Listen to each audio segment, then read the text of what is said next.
Sehingga kalau memang pada saat hari ini nggak ikut, eh, belum bisa ngikut Zoom, ya nggak apa-apa, bisa disesuaikan saja waktu nanti. Silahkan hubungi saja kalau memang sore jam 5 belum bisa, hubungi saya saja, saya sampaikan pada teman-temannya, cari waktunya yang tepat menurut teman-teman jam berapa. Tapi kalau yang udah selesai boleh nggak ikut lagi, nggak apa gitu. Yang penting sudah selesai presentasi, sudah eh, mendapatkan output dari kegiatan semester antara ini selesai, boleh nggak ikut. Yang harus ikut ya yang belum saja, seperti itu. Jadi kalau mempersiapkan diri, mohon disiapkan dengan matang, baik dari tampilan eh, topik yang diambil dan juga penguasaan materinya, seperti itu. Oke ya. Sebelum kita mulai, ada pertanyaan terlebih dahulu barangkali. Pak, Oh berarti iya, kan itu gimana? UASnya kan kita kumpulin PPT-nya ya, Pak? Ke PPT-nya, kalau UASnya nanti disubmit record, hasil recordnya aja, hasil record presentasi. Kalau kalau hasil record presentasi berarti kita tinggal copy link dari yang video di add link-nya, Pak? Atau gimana, Pak? Ya, boleh copy link yang nanti, saya harapannya bisa diingatkan, saya bantu saya untuk mengingatkan pada saat pergantian, umpamanya sekarang umpamanya jatah MIDA, mulai record, nanti kalau udah selesai MIDA saya stop dulu dan mulai lagi di siapa, Mas Christian gitu, sehingga bisa terputus secara otomatis. Tapi kalau memang nggak diputus nggak apa-apa, nanti silahkan teman-teman download, kemudian silahkan dipotong sesuai dengan uh, jatah presentasinya masing-masing. Seperti itu. Oke, Sederhana aja. Oke? baik. Terima kasih, Pak. Ada lagi sebelum kita mulai?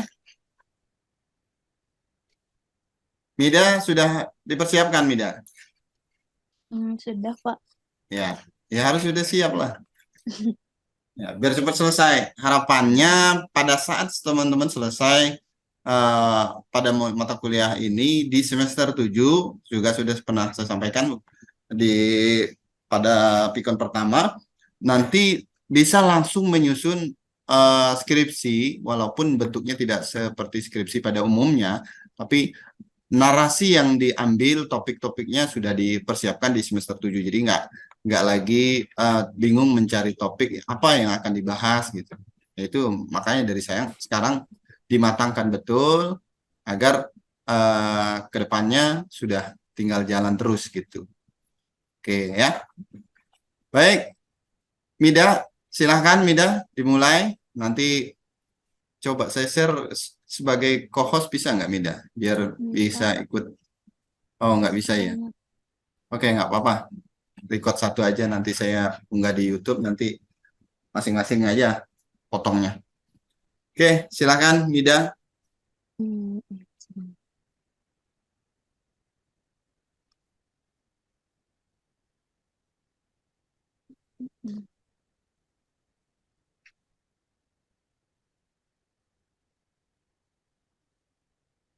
Bisa share screen. iya, tapi katanya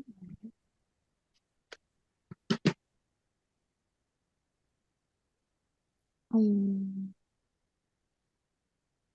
bentar. Atau Hari bisa ini yang yang lain dulu. sudah yang mempersiapkan diri siapa aja Mida? Selain Mida, Mas Christian bisa nggak? Boleh dicoba lah ya. ya Hmm.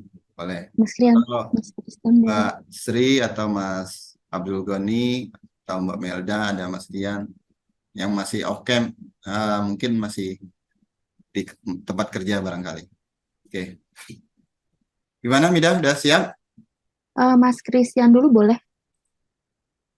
Siapa yang mau duluan? Mas Eh, Christian. iya boleh. Bentar ya, buka PPT-nya.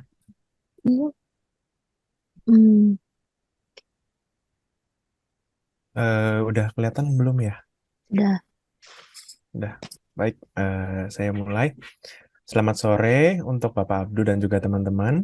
Hari ini saya akan mempresentasikan mengenai pengaruh manfaat, kemudahan, dan risiko terhadap penggunaan Shopee Pay pada masyarakat Tegal. Baik, yang pertama, latar belakang di mana ada fintech. atau financial technology merupakan inovasi baru jasa keuangan yang mengubah sistem bisnis dari konvensional menjadi modern, di mana penggunaan sistem pembayaran yang dilakukan hanya dapat dengan menggunakan gadget atau smartphone, sehingga dapat dilakukan dari jarak jauh dan dapat dilakukan dengan cepat. Riset Snapchat mencatat fintech atau pembayaran melalui ShopeePay berhasil mengungguli OVO dan GoPay dari segi nilai, frekuensi transaksi selama pandemi COVID-19. Di mana kita bisa lihat di sini ada grafik mengenai penetrasi penggunaan dompet digital Indonesia. Dan kita lihat di mana ShopeePay tercatat ada pada 76%, GoPay 57%, OVO 54%, dan 49%, dan Link aja 21%. Dan begitu banyaknya manfaat yang diberikan oleh ShopeePay, membuat peningkatan jumlah pengguna pada aplikasi Shopee, sehingga tidak hanya kemudahan dan manfaat yang diberikan, namun juga ada risiko bagi para penggunanya. Nah, dalam penelitian ini terdapat permasalahan penelitian. Yang pertama, apakah persepsi manfaat mempengaruhi penggunaan ShopeePay? Lalu, apakah persepsi kemudian mempengaruhi ShopeePay? Dan juga persepsi risiko ini mempengaruhi ShopeePay. Sehingga pada tujuannya, saya mencari pengaruh manfaat, pengaruh kemudahan, dan juga pengaruh risiko terhadap penggunaan ShopeePay. Dengan harapan, penelitian ini bermanfaat bagi perusahaan Shopee agar dapat dijadikan referensi untuk memperbaiki sistem layanan Shopee, dan juga bermanfaat bagi peneliti selanjutnya untuk menjadi referensi jika akan melakukan penelitian-penelitian selanjutnya. Lalu untuk kajian literaturnya, ada pertama ada persepsi manfaat. Menurut Davis et al. Pada tahun 2016, mengartikan persepsi kemanfaatan atau perceived usefulness adalah tingkatan pada kepercayaan bahwasannya penggunaan sistem akan meningkatkan performa mereka dalam bekerja. Lalu ada persepsi risiko. Menurut Pavlov, tahun 2003, risiko adalah suatu keadaan ketidakpastian yang dapat dipertimbangkan seseorang untuk memutuskan iya atau tidaknya melakukan transaksi secara online. Lalu ada persepsi kemudahan, di mana menurut Mathiesen dalam area Ningtyas A.P dan Susanti E.D pada tahun 2019, kemudahan dimaknakan dalam kepercayaan individu di mana mereka memakai sistem tertentu akan bebas dari tindakan apabila seseorang percaya bahwa hasilnya teknologi itu gampang digunakan. Lalu ada persepsi penggunaan ShopeePay, di mana ShopeePay merupakan salah satu dompet digital atau layanan elektronik untuk menyimpan data, instrumen pembayaran, antara lain alat pembayaran dengan menggunakan kartu ataupun uang elektronik yang dapat menampung dana untuk melakukan pembayaran.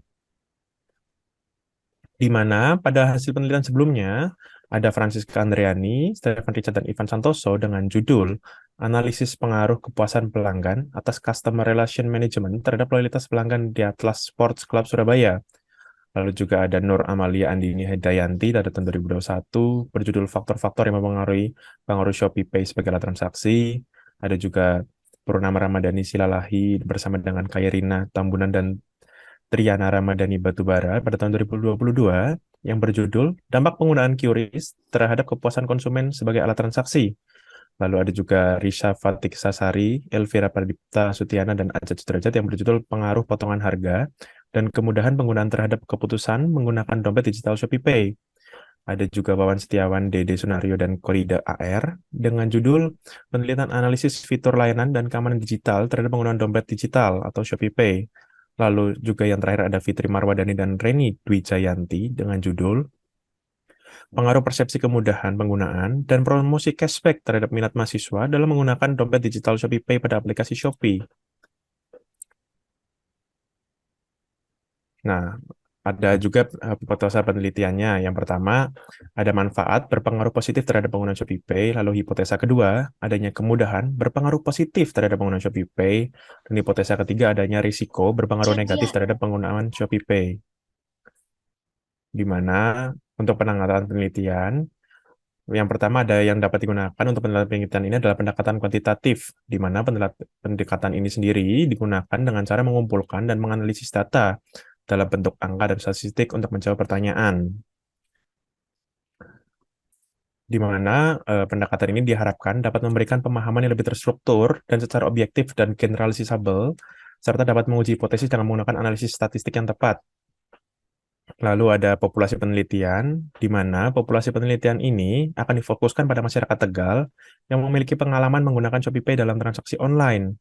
Populasi penelitian ini terdiri dari individu-individu yang tinggal maupun bekerja ataupun beraktivitas di wilayah Tegal yang telah menggunakan ShopeePay untuk melakukan transaksi pembayaran secara elektronik.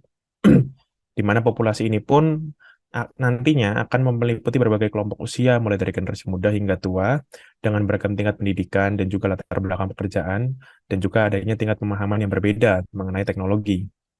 Lalu, sampel penelitian ini adalah subset atau bagian yang diambil dari populasi penelitian. Sampel digunakan untuk mengumpulkan data, lalu saya akan menganalisis dalam penelitian. Dalam konteks ini, beberapa faktor dapat dipertimbangkan dalam pemilihan sampel, seperti yang tadi saya sebutkan, adanya usia, jenis kelamin, latar belakang pendidikan, tingkat pemahaman teknologi, dan juga tingkat penggunaan Shopee Pay-nya. Lalu ada teknik analisis data yang akan saya gunakan, ada uji deskriptif, di mana uji deskriptif ini nantinya adalah metode statistik yang digunakan untuk memberikan gambaran dan ringkasan tentang data yang dikumpulkan dalam penelitian.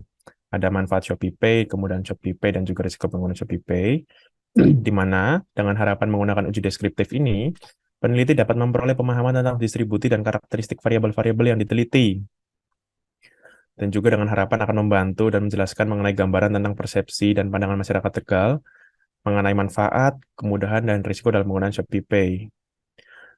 Lalu ada uji kualitas data, di mana ada proses evaluasi untuk menentukan keandalan, ketepatan, dan kecukupan data yang digunakan dalam analisis ini. Dengan harapan untuk data yang digunakan ini memenuhi standar kualitas yang diperlukan untuk mendukung analisis yang akurat dan valid, di mana penjelasan mengenai uji kualitas dalam konteks penelitian ini ada identifikasi dan penanganan outlier, penanganan missing data, pemeriksaan konsistensi data, validitas, dan juga verifikasi data. Lalu ada teknik analisis data, di mana ada uji asumsi klasik yang untuk memverifikasi bahwa data yang digunakan dalam analisis statistik memenuhi asumsi yang diperlukan untuk metode statistik tertentu. Oke, Mas Christian. Iya, Saya potong sedikit. boleh. Iya, gimana? Kalau teori uji ya, tentu saja ini memang normatif ya, hampir sama di semua jurnal, semua skripsi hampir sama itu secara teori yang digunakan sama gitu. Saya Iya. kembali ke apa namanya judul. Judul itu apa yang melatar belakangi Mas Christian gitu untuk melakukan riset atau penelitian di judul ini gitu, manfaat atau kemudahan. Masnya Eh, salah satu apa namanya karyawan atau owner dari Shopee atau hanya uh, pengguna Shopee biasa gitu? saya sendiri sebagai pengguna dan juga saya banyak melihat bahwa kalau saya bertemu dengan orang, banyak membicarakan bahwa penggunaan mereka banyak di Shopee, Pak. Makanya saya berpikir bahwa penggunaan Shopee Pay cukup tinggi dan saya ingin melihat bahwa apakah Shopee Pay ini kenapa begitu banyak digunakan, apakah karena kemudahan manfaatnya, dan juga apakah yang membuat orang menghalangi menggunakan ini, apakah karena risikonya atau tidak, gitu, Pak. Oh gitu. Kalau seandainya sudah terjawab umpamanya, oh ternyata memang mudah menggunakan Shopee. Terus kenapa gitu? Eh, Kalau memang ini Apakah ada menggunakan sebelumnya ada permasalahan Masnya kesulitan menggunakan Shopee atau eh, biasanya menggunakan apa namanya eh, yang lainnya selain Shopee gitu, mungkin Lazada atau Tokped dan lain sebagainya. Apakah pernah punya pengalaman seperti itu enggak? Karena iya, kan Pak. kalau dilihat sini, kalau kita mencari kemanfaatannya itu atau kemudahannya, tentu saja kita harus bisa merubah sistem ya, bisa merubah menyampaikan kepada Shopee gitu. Apakah iya pada saat kita sudah meneliti bagaimana kita bisa menyampaikan kepada Shopee kebermanfaatan apa yang bisa kita sampaikan gitu. Itu yang bisa kita lihat gitu. Makanya saya tanya lebih mendasar dulu pengaruh manfaat, kemudian kemudahan, kemudian resiko terhadap penggunaan Shopee Pay pada masyarakat Tegal gitu. Sedangkan eh, kalau kita lihat ini juga berdasarkan riset itu di 2020 itu ada salah satu mahasiswa saya di sebelah gitu melakukan penelitian pembanding antara salah satu toko online yang seperti Shopee dan Lazada mana yang paling menarik dan komponen apa yang paling menentukan daya tarik pembeli terhadap Shopee ataupun Lazada. Nah, Makanya dengan begitu kan menentukan pembandingan seperti itu, menemukan titik temu bahwa yang paling menarik itu ini jadi input untuk toko online tersebut gitu. Nah, sedangkan ini ketika Mas Christian ini hanya mencari pengaruh manfaat dan kemudahannya saja, dampak positif untuk toko online-nya secara langsung apa gitu yang bisa Mas Christian sampaikan gitu. Oh, dengan saya melakukan analisis ini, kebetulan saya juga sebelumnya menggunakan Tokopedia ya Pak, sempat Hmm. menggunakan Tokopedia dan juga lain-lain. Nah, Saya betul. dengan harapan bisa kelihatan apa yang membedakan mereka satu. Dan kedua mungkin dari Shopee sendiri bisa melihat misalnya seandainya ada kekurangan atau gap di mana, makanya saya juga membahas mengenai risikonya Pak, untuk supaya dengan harapan pengguna dari Shopee sendiri bisa melihat apakah risiko-risiko ini perlu ditanggulangi atau mungkin ada kesalahan pada pengguna atau usernya Pak. Mm-mm. Oke, oke. Kalau kenapa memilih pada masyarakat Tegal? Emang ada Karena domisili di Tegal? iya, benar Pak. Saya berdomisili di situ dengan harapan akan lebih mudah untuk mencapai atau menjangkau sampel-sampel atau sampel populasinya, Pak. Ya, soalnya kalau dilihat ya di media media online itu, kalau kita lihat pengguna Shopee terbesar di Indonesia itu bukan di Tegal gitu.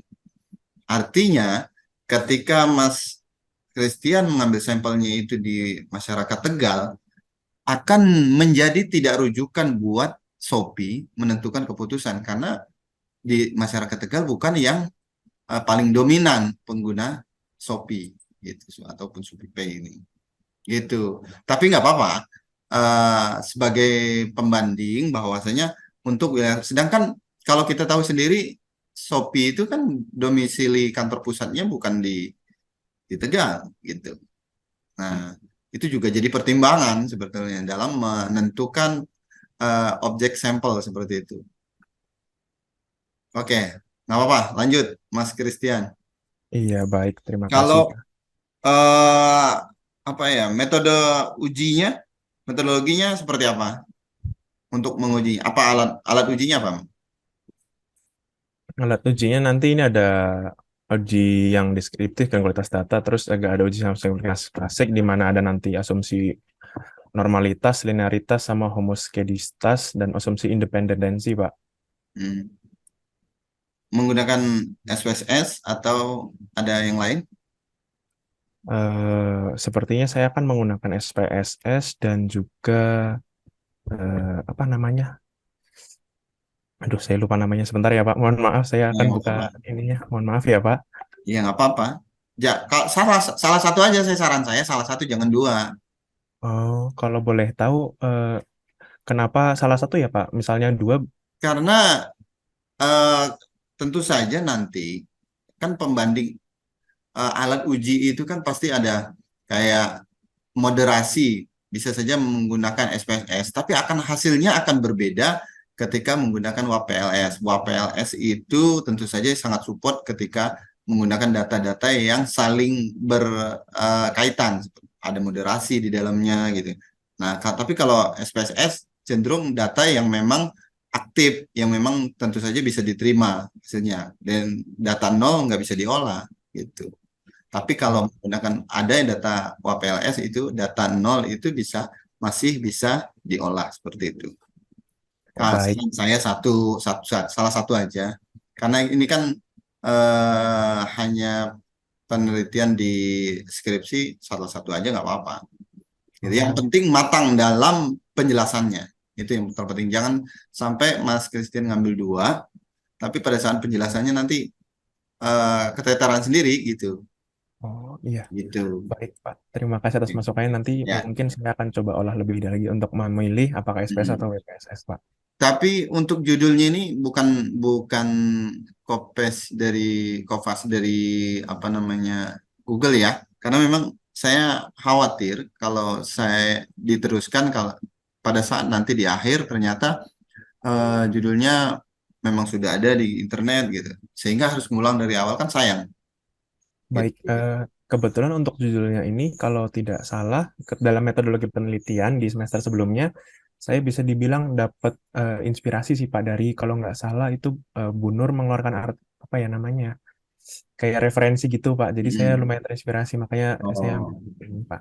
ya, cuman memastikan aja biar nanti nggak ngulang lagi. Khawatirnya kan gitu, kalau ngulang lagi kan sayang. Udah Iya Pak. sejauh ini, ngulang lagi dari nol kan, ya buang-buang waktu gitu dan capek juga. Nah itu sebenarnya yang memupuk teman-teman jadi males sebenarnya. Aduh, udah capek, udah jauh ini, ngulang lagi dari awal. Nah, saya mewanti-wanti teman-teman jangan sampai seperti itu. Oke, Oh, sip, mantap, baik. Mas Christian. Kalau disimpulkan, apa yang Mas Christian dapat simpulkan dari apa namanya dari topik, kemudian hasil penelitiannya apa? Kalau masih sejauh ini sih, saya melihat bahwa dari penelitian ini ternyata hipotesa yang saya lakukan nantinya kan saya akan menyebar apa? Menyebar Google Form Pak, Ya, kuesioner. ke Oke. kuesioner. Nah, ini saya simpulkan bahwa nantinya dari kuesioner itu akan muncul apakah ternyata dari hal tersebut menjadi pembanding-pembanding yang signifikan untuk Hmm. Shopee untuk melihat, apalagi kan kalau seperti yang Bapak bilang tadi, mungkin untuk masyarakat Tegal ini mungkin akan menjadi tambahan persentase untuk penggunanya, dan juga mungkin dari Shopee sendiri mungkin akan inisiatif seperti apa gitu sih Pak, untuk kesimpulannya sambil untuk saat ini Pak. Oke, oke, sip. Oke, mantap. Nih, Mas Christian, kita kasih applause. Mudah-mudahan semangat terus dan Amin. diteruskan penelitiannya. Amin. Terima kasih banyak Pak. Oke. Oke, Ini next. Berikutnya, Mbak Mida barangkali. Udah siap atau?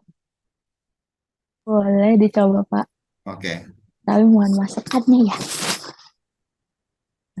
Langsung aja.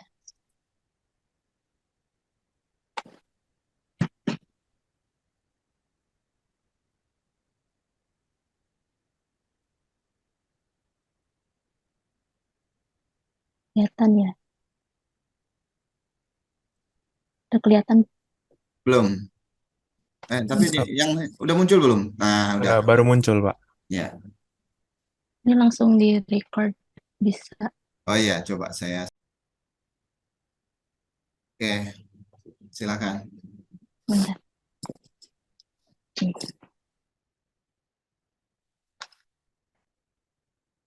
Masih loading.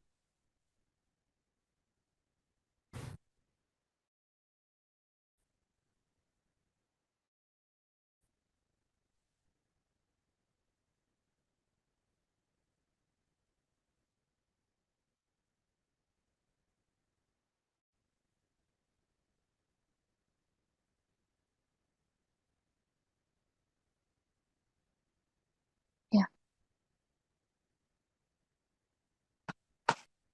PPT-nya gak kelihatan full ya, Pak? Belum. Ini. Ah, bentar. Kalau mau full screen bisa Di stop dulu deh, Pak. stop dulu, Bentar. boleh.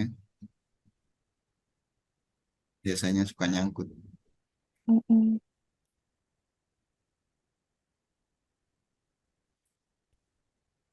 Bentar.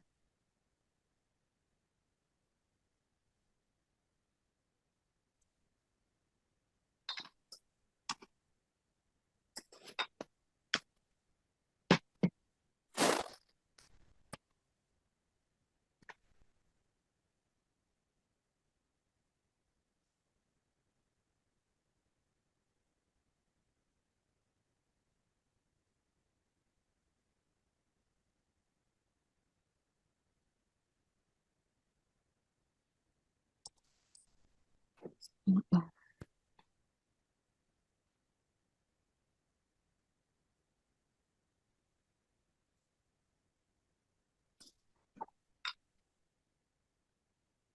Udah kelihatan, Pak? Oke, sudah kelihatan. Udah. Iya udah. Oke. Oke. Assalamualaikum warahmatullahi wabarakatuh. Selamat sore Bapak Abdurrahman SMK yang saya hormati selaku dosen pengampu mata kuliah spesial topik in accounting, dan rekan-rekan, izinkan saya memaparkan proposal penelitian yang berjudul pengaruh sosialisasi perpajakan dan pemahaman perpajakan terhadap kepatuhan wajib pajak. Studi pada UMKM yang terdaftar sebagai wajib pajak di KPP Pratama, Kota Bogor.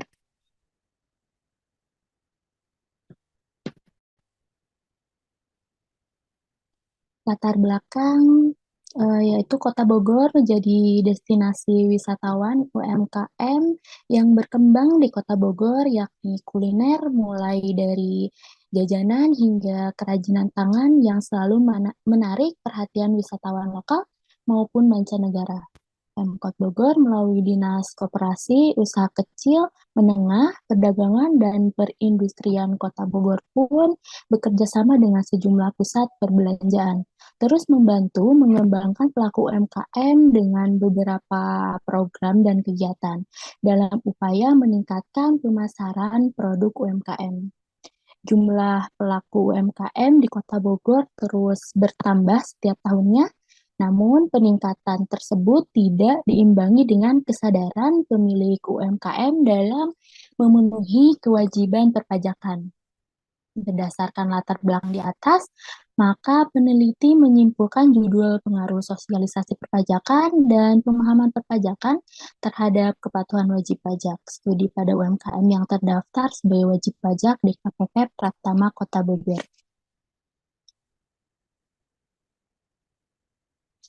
Selanjutnya, alasan mengambil judul ini berdasarkan fenomena. Fakta menunjukkan bahwa sebagian besar masih banyak pelaku UMKM yang belum paham tentang wajib pajak, serta masih enggan membayar pajak dengan benar, meskipun pemerintah sudah mengeluarkan peraturan tentang tarif pajak yang bersifat final dan sudah disosialisasikan baik melalui media massa maupun melakukan penyuluhan oleh kantor pelayanan pajak bagi pelaku UMKM untuk meningkatkan kepatuhan pajak UMKM dan kesadaran pelaku UMKM untuk membayar pajak. Selanjutnya, berdasarkan riset Gate, terdapat perbedaan hasil antara peneliti satu dan lainnya pada penelitian terdahulu.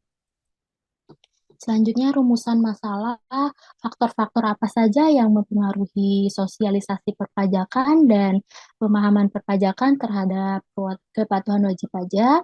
Selanjutnya, tujuan penelitian untuk mengetahui faktor-faktor yang mempengaruhi sosialisasi perpajakan dan pemahaman perpajakan terhadap kepatuhan wajib pajak, dan manfaat penelitian sebagai masukan agar dapat meningkatkan pemahaman tentang pengaruh sanksi perpajakan, kualitas pelayanan, kesadaran wajib pajak, sosialisasi perpajakan, dan kewajiban moral terhadap kepatuhan wajib pajak.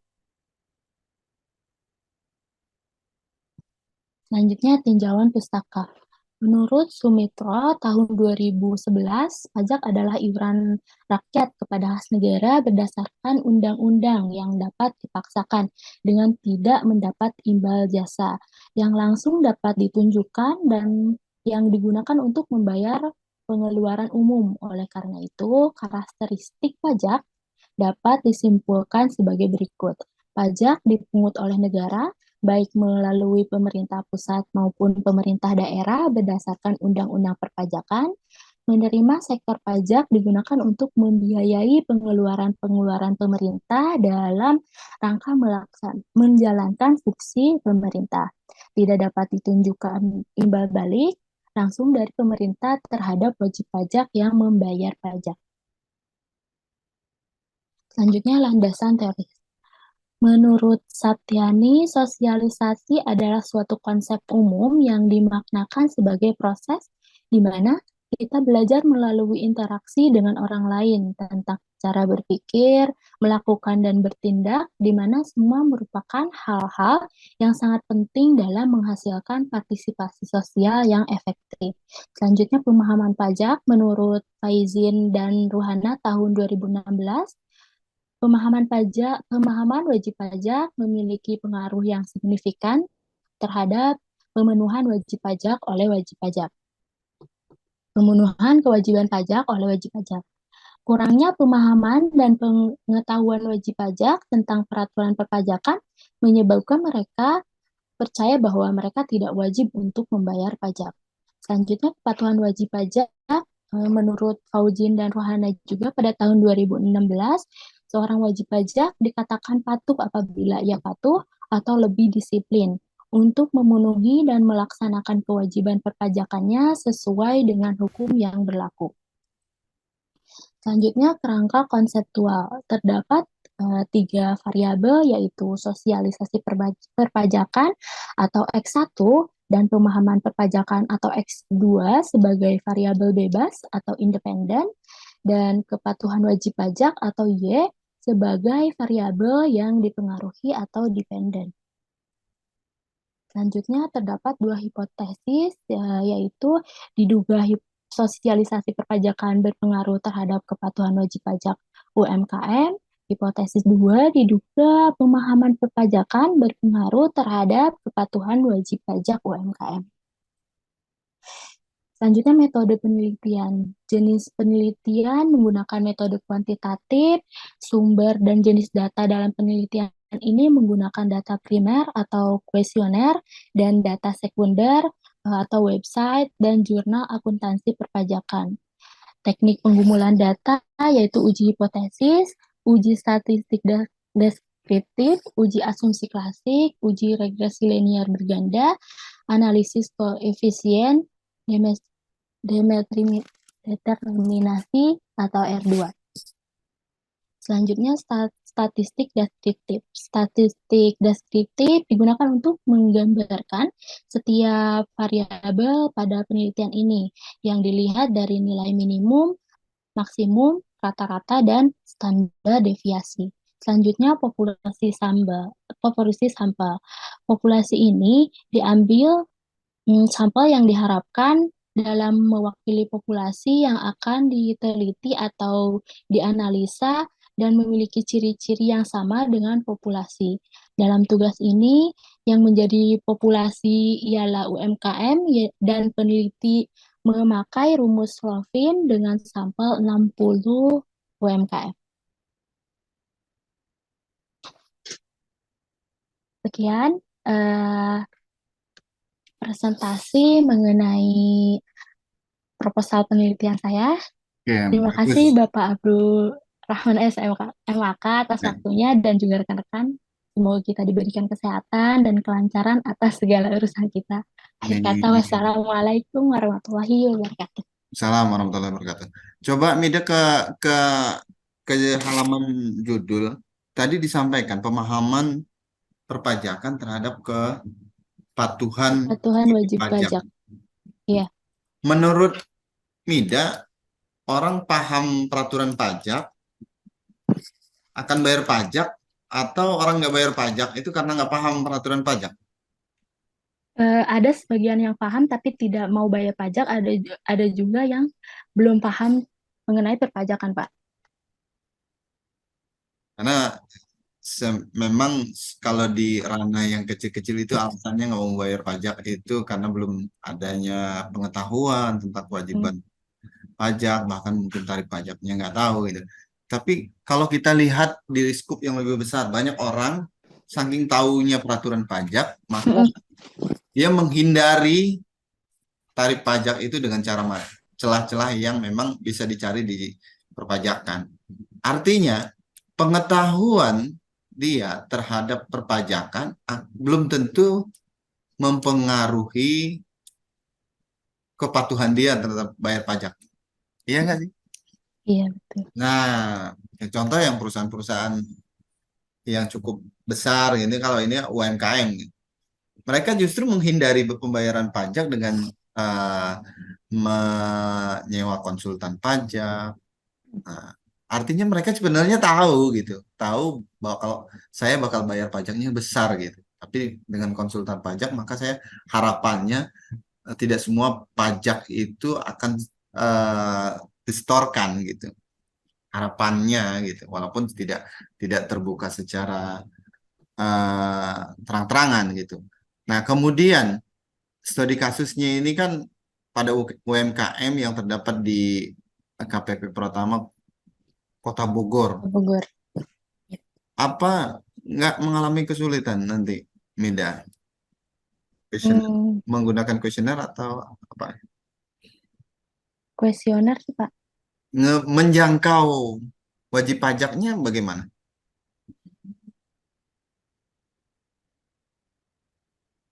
Bagaimana cara menjangkaunya? Atau hanya menggunakan JPOM gitu aja disebar? Apakah bagaimana memvalidasi apakah benar yang isi itu orang KPP Pratama Kota Bogor gitu? Kan belum tentu juga. Siapa tahu teman-teman Mida juga yang di Unsia yang isi.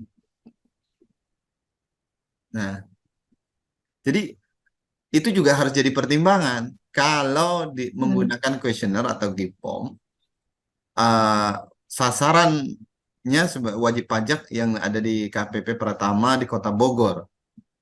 Kota Bogor cukup cukup luas juga. Tapi kalau diambil pada UMKM-nya saja gitu, mungkin disebutkan saja UMKM-nya apa gitu, biar lebih lebih sempit skupnya. Kalau tadi disebutkan kalau nggak salah 60 sampelnya kan, Mm-mm. gitu. Ya, bagus sih dengan skop yang lebih besar gitu, bagus. Tapi apakah tidak mengalami kesulitan nanti? Khawatirnya kesulitan justru data yang diterima, validasinya itu susah. Karena kepastian yang mengisi itu kan kita tidak bisa menjangkau. Untuk sekota Bogor, ya lumayan perjuangannya gitu. Nah, nanti mungkin bisa dipertimbangkan lagi, dipersempit, bisa Bogor eh, mana Bogor gitu, Timur. Bogor Timur, Bogor Barat. Saya nggak tahu Bogor ada Bogor Timur ada Mm-mm. Bogor Barat atau enggak ya. Nah, jadi skupnya lebih sempit. Iya, Nah, jadi tidak terlalu luas. Ya, kalau iya. Mida merasa siap dan bakal kejangkau ya silakan, nggak apa-apa. Tapi saya menyampaikan gambaran supaya tidak mengalami kesulitan nantinya, gitu. Mm. Oke, kemudian kalau umpamanya Mida udah menemukan kesimpulan, menurut Mida kesimpulannya apa kira-kira? Contoh lah, eh, ternyata yang sangat berpengaruh itu sosialisasi.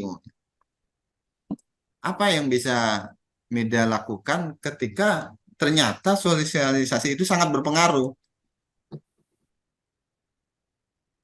Harus ngapain?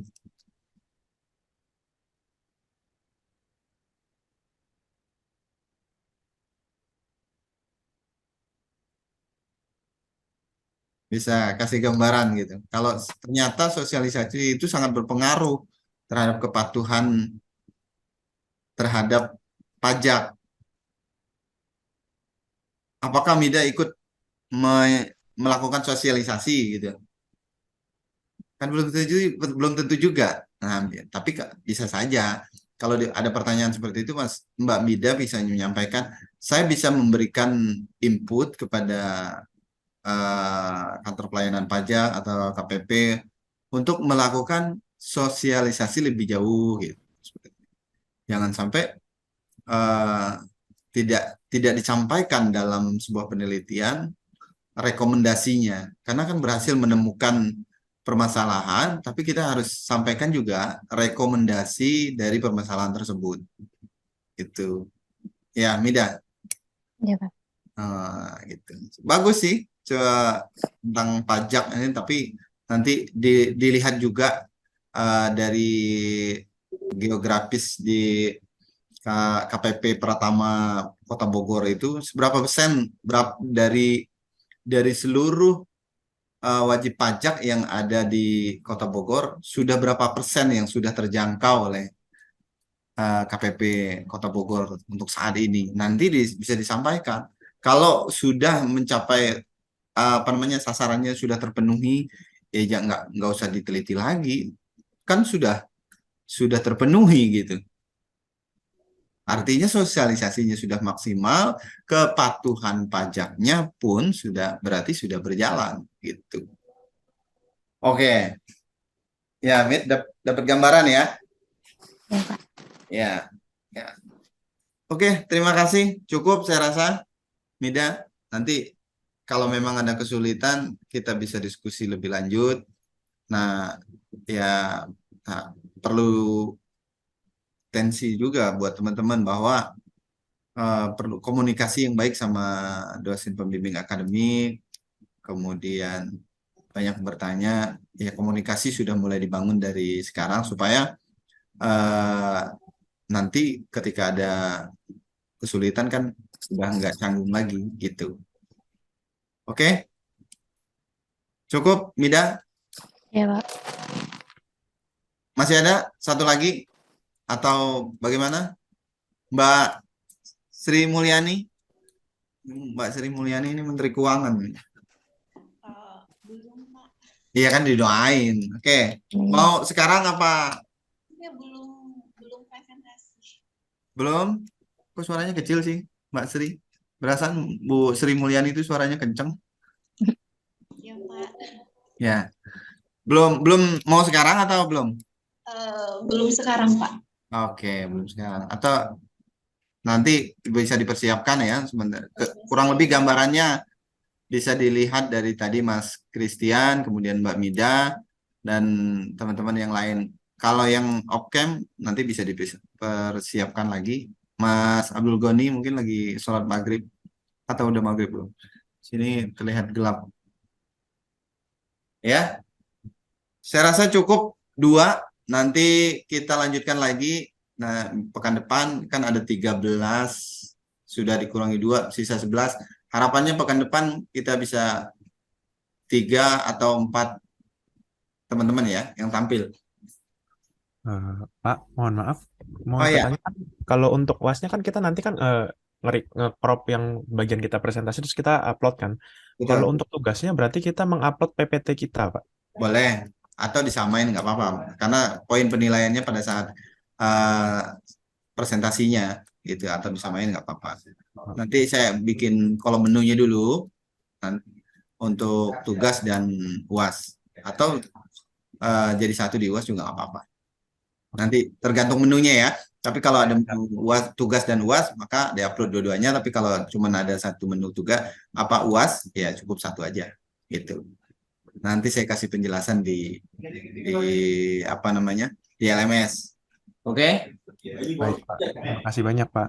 Siap. Oke. Pak, Ya, kalau misalkan upload PT-nya harus, ini. ya enggak, maksudnya videonya enggak, tapi upload PPT gitu. PPT-nya yang barusan dipresentasikan. Ya upload semua juga nggak apa-apa, tapi jangan PPT aja karena kan biar tersimpan di LMS gitu videonya, kemudian PPT-nya dilengkapi juga nggak apa-apa. Gitu. Oke? Ya, Siap. Pak. Hmm. Oke, saya rasa cukup sampai di sini. Sampai ketemu di pertemuan berikutnya. Mudah-mudahan semuanya sehat, semangat selalu. Terima kasih. Saya akhiri. Selamat sore. Assalamualaikum warahmatullahi wabarakatuh. Waalaikumsalam warahmatullahi wabarakatuh. Terima kasih, Selamat Pak. sore, Pak. Sehat selalu, Ya, Pak. terima kasih. Ya.